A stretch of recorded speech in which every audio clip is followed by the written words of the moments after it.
UP triple SC से जो PAT की परीक्षा है 6 तारीख और 7 तारीख में देने सभी जाएं। नंबर वाइज हम हर एक पॉइंट को समझेंगे, क्या आपको वहां लेके जाना है, अगर इसको ना देंगे तो नुकसान क्या होगा, वो सारी चीज़ें। ठीक है, पहली बात जाने की बात करते हैं। आप जिस भी मीटिंग का आया पेपर देने ज़रूर जाएं। ठीक, साथ में क्या लेके जाएं, एक तो आधार कार्ड। बरसात हो रही है तो आप कोशिश करेंगे 2 निकालने, या पॉलिथीन लेना उसमें रख लेना, अपना प्रवेश पत्र और प्रवेश पत्र के साथ में आधार कार्ड अपना या कोई भी आपकी आईडी है वह लेके जाएं और उसकी एक फ़ोटोकॉपी। ठीक है, क्योंकि फ़ोटोकॉपी मांगी है और साथ रहती है तो सही रहती है, क्योंकि जहां आपका सेंटर पड़ता है कभी कभी वहां क्या होता है फ़ोटोकॉपी की दुकान नहीं होती, दिक्कत पड़ती है। तो एक आधार कार्ड की फ़ोटोकॉपी और 2 फोटो, कोशिश करना कि जो आपके प्रवेश पत्र पे हैं वही या तो अन्य हैं वो भी, उन पर क्या करना, अपना नाम, रोल नंबर और शिफ्ट अपना लिख देंगे। ठीक है, तो ये आप ज़रूर लेके जाएं और साथ में काले नीले पेन भी लेके जाएं जो भी आपके हैं। ठीक है, जो कि वहाँ आप अपने प्रश्न कर पाएँ। वैसे गजट लेके मत जाना, घड़ी वगैरह या और चीज़ें, वो पास साथ में किसी को दे देना। अगली बात करते हैं।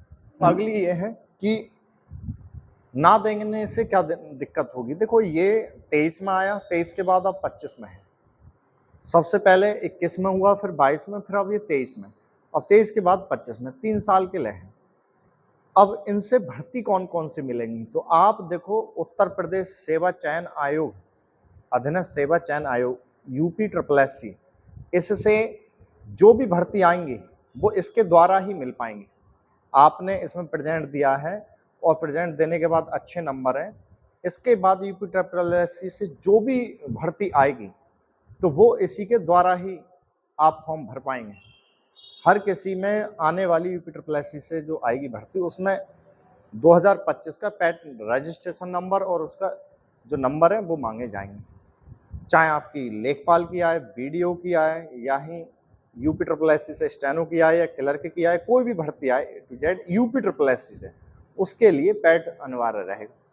और अगर आपने ना दे पाए तो फिर ये दिक्कत रहेगी। है तो गलत, क्योंकि अगर कोई भर्ती है तो उसमें क्या है कि एक भर्ती रह भी जाए बच्चे से तो कोई दिक्कत नहीं, पूरे साल बेकार तो नहीं बैठेगा। अब क्या है, किसी ने तैयारी करी है, वर्षा आता है या कोई भी और भी काम है, घर पे कोई दिक्कत हो गई, ना जा पाया, तो वो 3 साल वैसे रह जाएगा। ये किसी ने राय दी है, गलत दी है।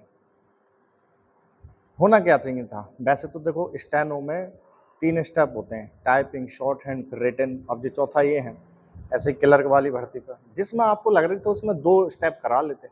अब ये 2 अगर किसी से रह रवा जाए तो फिर वो बैठा रहे, गलत है।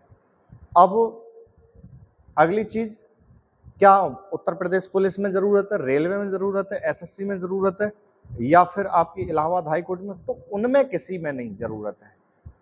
सिर्फ और सिर्फ जो यूपी ट्रिपल एससी से भर्ती आएगी उसके लिए जरूरत है, और किसी भर्ती के लिए जरूरत नहीं है आपको।